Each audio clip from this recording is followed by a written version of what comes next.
What's going on, everybody? I'm going to show you a game from 1857. This is from the American Chess Congress. We have Charles Henry Stanley with the white pieces and Paul Morphy with the black pieces. I'm sure a lot of you already know about the pride and sorrow of chess, Paul Morphy. So I'm going to tell you just a little bit of chess history and a little bit about who Charles Henry Stanley was. Now, Charles Henry Stanley was originally from London, and he was a diplomat and moved to the United States. And in 1845, he actually became the first official U.S. Chess champion by beating Eugene Rousseau, who was the strongest player in New Orleans at the time. And that's how he became chess champion. Charles Henry Stanley was born in 1819. He passed away in 1901. And just a quick story about Stanley and Morphy is that when Paul Morphy won the United States Chess Congress in 1857, which made Paul Morphy the U.S. chess champion, Paul Morphy donated all the proceeds to Stanley's wife, who was pregnant at the time, as a gift.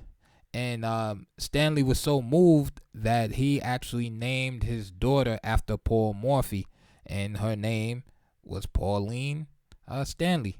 So there you go. There's a little story, and it gives you an insight on the character of Paul Morphy, who never accepted any prize money for his victories in tournaments or matches. He always donated or did something. He did not want to be considered a chess player at all. But that's a whole different topic altogether. A good book is to read. Pride and Sorrow of Chess, about Paul Morphy. So let's get into this game. Stanley had the white pieces here, and Morphy had the black pieces. So the game started off e4, e5, as you would expect in those days, and the King's Gambit took place. Stanley played f4. Morphy accepted the gambit, and now we see this Bishop's Gambit with c4, which allows the check. Queen h4, which Morphy plays, and then King f1. So although the king is displaced, White is arguing that he will be able to gain time attacking the king after knight f3 is played. b5. This is known as the Brian Gambit. That's what I know it as. The Brian Gambit. There might be some Soviet name attached to it, but I know it as the Brian Gambit. It's an old gambit, and the basic idea is to generate some more activity for black. As you can see, he can play bishop b7, placing more pressure on e4.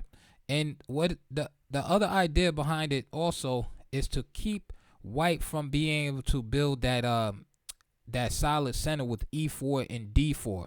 By putting pressure on the e pawn, it's hard for him to get that double pawn center. So I'll just show you like a quick sample. So for example, if black just plays, say, knight f6 right now, then play can go knight f3, right, striking the queen.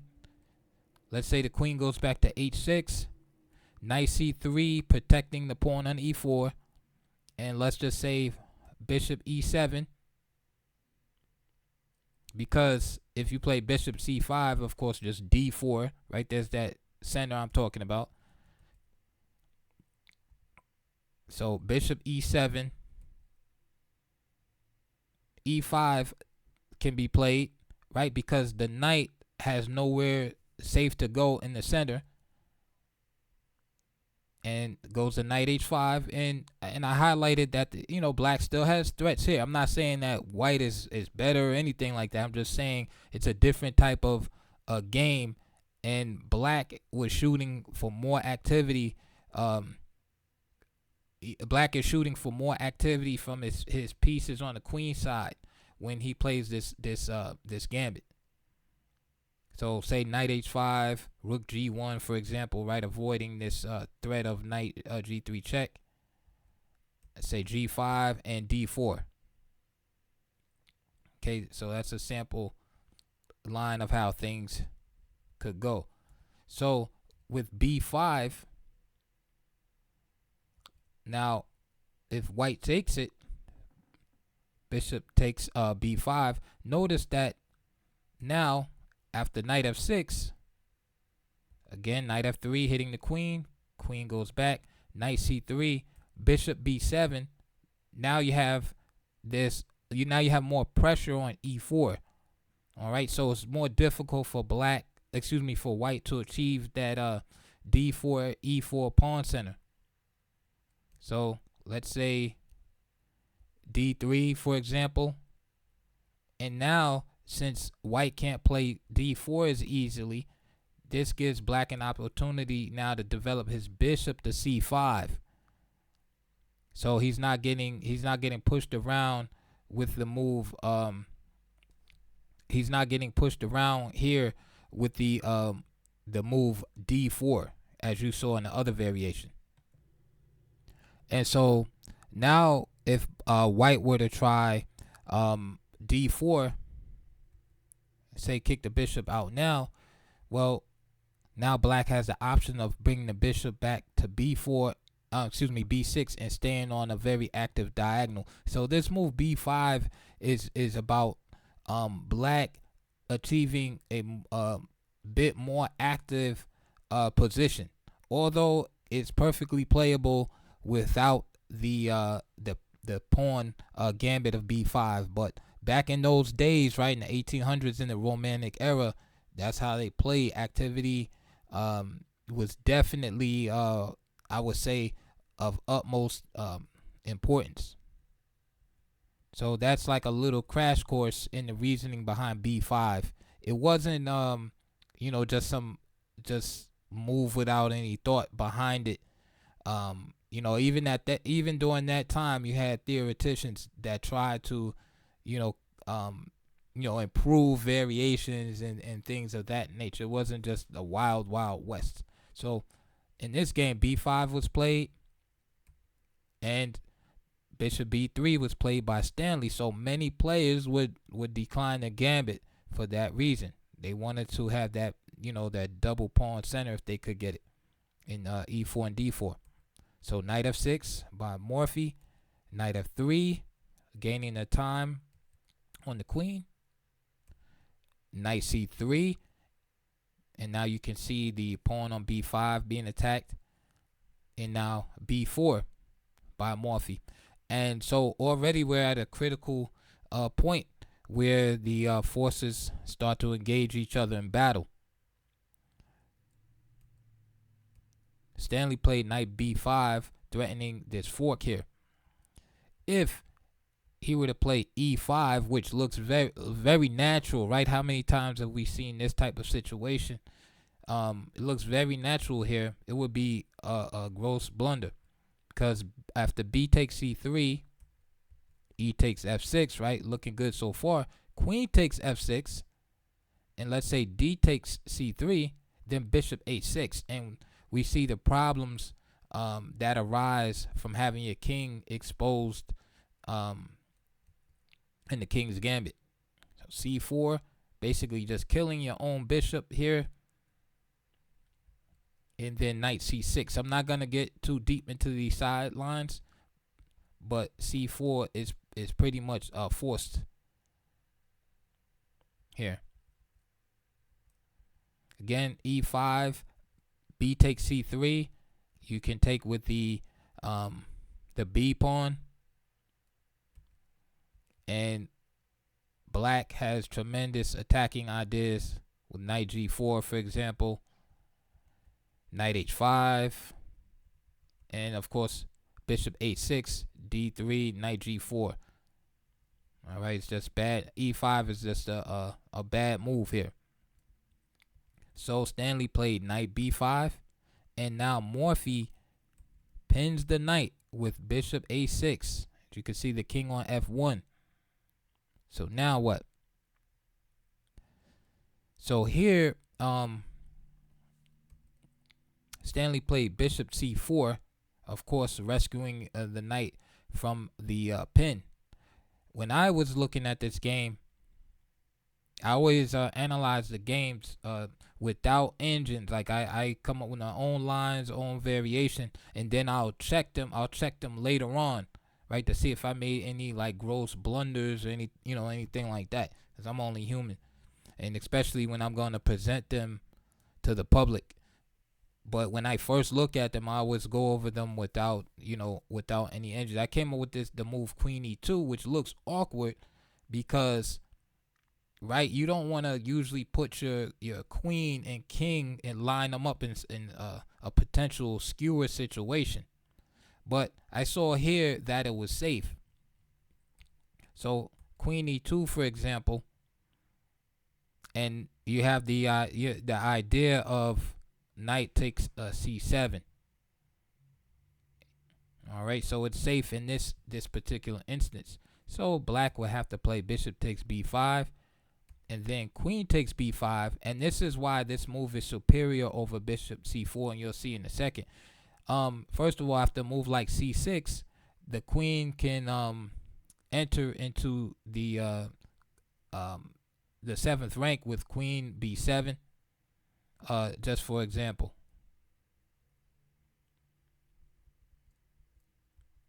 So let's go back to what was played in the game. Bishop c4. And Morphy just took. Bishop takes b5. Bishop takes b5. And then Morphy played the move knight h5, which is understandable. And you can see the threat to capture this rook in the corner. And now I'll show you why the queen e2 was superior to bishop c4, because now the bishop can't go to b7, for example, and attack the rook. So c6 would work here against the bishop because, like I said, the queen, if the queen was there, the queen would be able to go to b7 and attack the rook. The queen just has more options. And another thing you might notice is that the e pawn is hanging. So for example, again, if the queen was on b5, here I'll just go back to that variation real quick.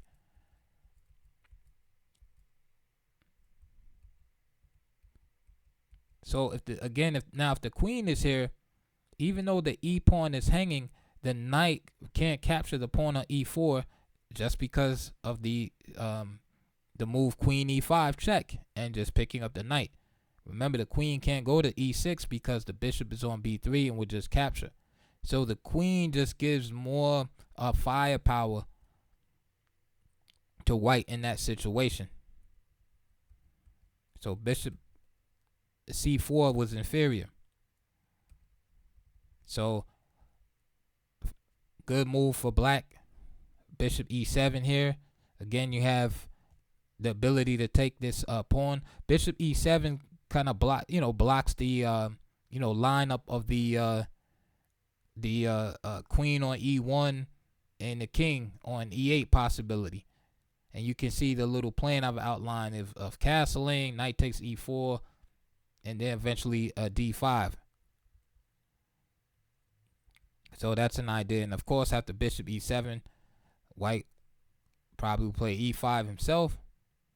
Knight d5, queen e2, a6, and it's a good game. It looks like black is starting to show some superiority in the position.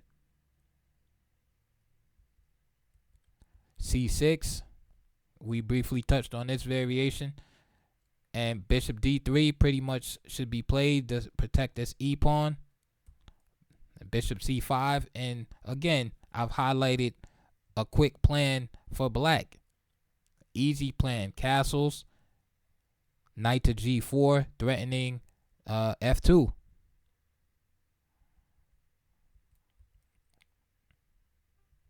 Of course, if knight takes e4, queen e1. Black can defend, but like I said, I rather moves like bishop e7 first, c6 first. and then go after the material. So Morphy didn't play bishop e7 or c6. He played the move knight h5, which of course it looks very strong. It's not a bad move per se. Stanley found his inner Paul Morphy, and he played the move d4. He totally ignores the idea. He could have played rook g1 here, and then black again has his ideas. Quick plan of playing g5, right? G4, driving the knight away. Rook to g8, and opening up white on the king side. Stanley says, you know what? I'm gonna trust in having this e4, d4 pawn center, and I'm gonna give up this rook in the corner. So knight g3 by Morphy, king g1, knight takes, king takes. And if we look at the position here, we see that everything is good, looking good for white. He just needs to get his bishop out and to get his rook into the game. Meanwhile, all his bishop on c1 and his rook on a1 into the game. And meanwhile, all Morphy has out is his queen developed right now, which is very interesting to me because Morphy is known for rapid development, right? If anyone would be developed, you would say, wow, it would be Paul Morphy, it would be black. But here you can see that it's a reversed situation. Morphy going after the material and behind in development himself with the black pieces, and not having the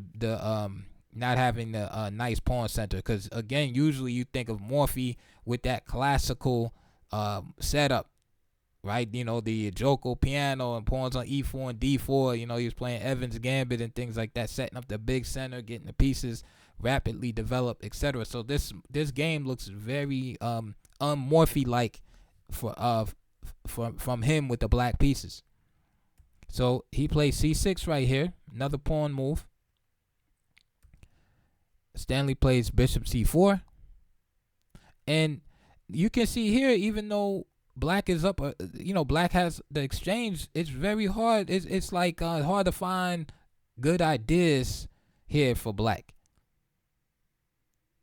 right? It's like where, like for instance, where do you put that knight on b8, right? Which is blocking the rook on a8. The bishop on f8 is in a humble position, and again, these two minor pieces are kind of holding back the major pieces, right? The rooks. There's no open files for the rooks, and this is another thing that is good to point out, that rooks need open files. So this is why in that situation I can see Stanley saying, "Hey, take the rook." If the game is a closed game, the rooks are not going to be valuable. We're going to need some more moves, some open files, right? We're going to need some moving and shaking before those rooks are going to become useful in the game. So from that point, it was definitely a good practical decision that he made. So Morphy played d6 here. I mean, I guess you could try a move like bishop d6, right? But it's I don't know, e5 is interesting. You have these ideas, of course, of g5 and rook g8, but it's kind of awkward for black.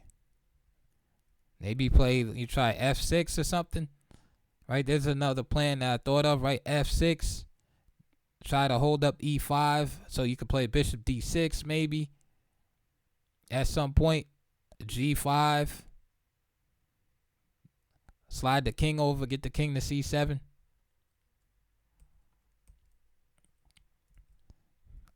Morphy played d6. It's hard to blame him, right? He probably wants to get his knight in the game. Knight d7, natural looking move. Here, Stanley plays the move a3, and he basically just wants to open up the a file, and so he's like, hey, I'm gonna get my rook in the game by opening up the a file and coming to the 5th rank, which is a nice idea, right? He can't get his he's like, I can't get my rook into the game. The conventional way. I'm gonna try another way. So he plays a3. Another idea that he probably missed is d5 here.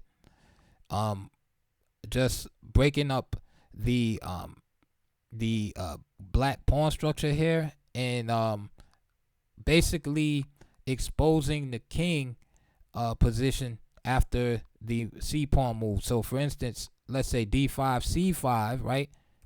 Check. So now the king is looking a little shaky. King d8, for example, and then a3 with the same idea. Now you're going to open up for the rook. And this is why black would try to keep it closed, right? And play b3. So again, just a little sample. But again, this is got to be good for white. I mean, he could try to stick the knight in there, but on d7, but I don't trust that move.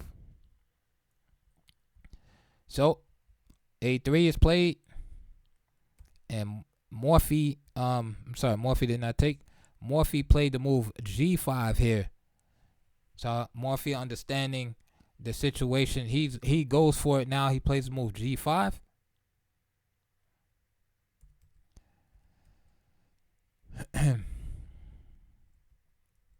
Okay, I just showed you that plan, right? Okay, so Morphy played g5 here, and Stanley took. Stanley goes along with his plan. g4, and now knight g1. And what, again, I find it very interesting, there's no development. Morphy has no development, just a queen out, and he's just attacking without like attacking without attackers, basically. He just has these pawns, and that's it. So knight g1 drives the knight back, and now g3 here. And again, Stanley just plays this move h3. It's understandable, right? It avoids all the danger. There's no light square bishop that black can use to even sacrifice on h3. So to me, you're seeing a very human side of Morphy, right? I see a lot of mistakes here. I mean, at this point, there's really nothing, more that he can do, because he's already in like a suspicious position. But here after g3, Stanley, I feel, got a little lazy. And, in my own analysis, knight h3 immediately pops up. There's really no way to stop this idea. Right? So what? He's able to capture on h2. He still can't mate you. But perhaps Morphy's reputation preceded him, and he figured, hey, if I allow the G file to be open, maybe somehow Morphy will be able to pull a rabbit out of the hat and mount some type of attack down the G file. That's the only explanation. It's a fear-based explanation, but that's the only explanation that I can come up with to explain why h3 was played. Is that, to put it bluntly, that Stanley was afraid of allowing the G file to become open, and he said, you know what, I think I can find a simpler way to deal with this and not worry about all the complications. But I think there's certain players in chess history that would have played knight h3. I think of like players like a Tao, Fischer. Of course, I'm naming like the greatest players of all time, right? And, not Mr. Stanley here, who had a job, right? He was a diplomat, So I'll give him a pass on that one. So again, knight h3 here, bishop e7, for example, and just bishop takes f4 here, and then of course queen g6, right? Opening up the with the idea of opening up the g file, but now the bishop can just take, right? So he's attacking the e pawn here, and threatening to open up the g file. So it's just not enough, and white would be better here. But he plays h3, and the game still went on. So now Morphy has time to try to defend that pawn on f4. So bishop e7. Finally, rook a4. Another idea is just queen g4. Very strong idea. This is another idea that I had found in my analysis. Attacking the f pawn, as you can see highlighted. Also, the idea of queen c8. All right, so something has to give, and again, the pawn would probably fall. So rook a5 was played. This is also a good move, gets the rook into the game. And the idea here, or one of the ideas here, is to play rook f5, and you can see a double attack formed here.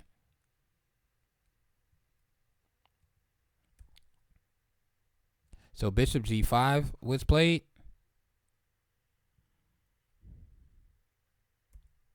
And I forgot to mention the double attack would be against f7 and f4.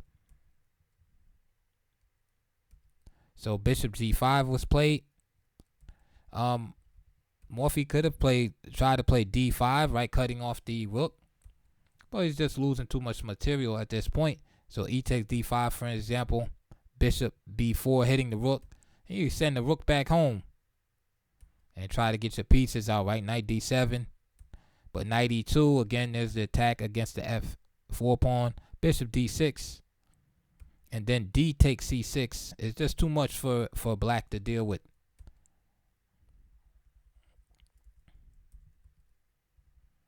Another idea is knight d7.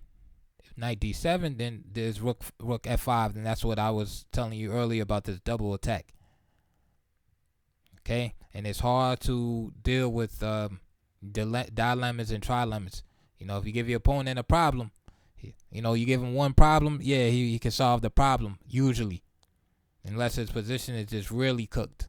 But if you give him dilemmas, trilemmas, really hard, right? Because how are you gonna solve two problems at once? Your position's already bad, so how are you gonna solve two problems or three problems at once? And this is how many games end. There's just too many problems to solve.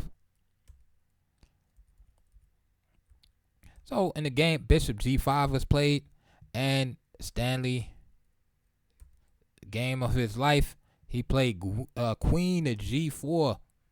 Again, too many problems to solve, right? You have the bishop being double attacked on g5. You have this idea, queen c8. Pawn is under a lot of pressure on f4, and Morphy resigned in round 4 of the American Chess Congress. And just give you a sample line, right? If queen g4, this is where Morphy resigned. Let's say he went to back to bishop d8 to try to drive the rook back to a1 again. This time will be no good, because again, the dilemma of what to do about f4, what to do about f7. Let's say rook f8 and bishop takes f4, and that will be all she wrote. White's position is so good at this point, he can play queen takes g3 also, because if pawn takes, then just bishop simply takes h6. So this is a game that Paul Stanley, I'm sorry, not Paul Stanley, I'm thinking of the Rock Band Kiss, that Charles Stanley could tell his grandchildren about, that he once defeated the legendary Paul Morphy in round 4 of the American Chess Congress. I can see in my mind's eye him being an old man in the rocking chair, you know, and calling the grandkids over and, you know, reciting the game from memory. And each year he embellishes the story a little bit more, you know, say, oh yeah, and Paul Morphy thought he was going to beat me, and, you know, I let him know, you know, you know, just keep adding a little bit more every year to the story, as old people do. So Charles Stanley, you know, just to wrap it up, Charles Stanley, you know, went on, you know, he lived a pretty long life, you know, at least, you know, for that time. And he wound up passing away in 1901, October 6th, 1901. He was married And like I said, he named his daughter after Paul Morphy, Pauline Morphy. Unfortunately, um, unfortunately for Charles Stanley, his daughter Pauline, and I don't know what it is. Maybe it's like a bit of bad luck, with Paul Morphy, but Pauline unfortunately passed away 3 years before her parents did in 1897. Um, because Charles Stanley and his wife Sarah, they married in 1850. They had a daughter, Pauline, in 1857, and the parents both passed away in the same year in 1901. But unfortunately, the daughter passed away in 1897. So the parents, unfortunately had to bury their daughter, and so that's life, man. That's just another story, right? It's like the same things go on, today. These kind of stories. Stanley battled alcoholism his entire life, right? So who knows how that how that affected his chest? And he actually spent his last 20 years in the institution. So that this it just shows you like life has ups and downs, twists and turns. You never know how it's gonna be. So try to do the best you can, and enjoy yourself out there. Keep yourself safe out there. And I hope you enjoyed this video. Please like and subscribe. Check the links below. I'll put some information down there. Some videos, some books, stuff you might be interested in. Please consider donating and supporting the channel. And get in the comments, man. Let me know what you think. I like to add a little chess history in there. Little anecdotes and things like that. And hey, that's it for now. And I'll see you guys on the next video.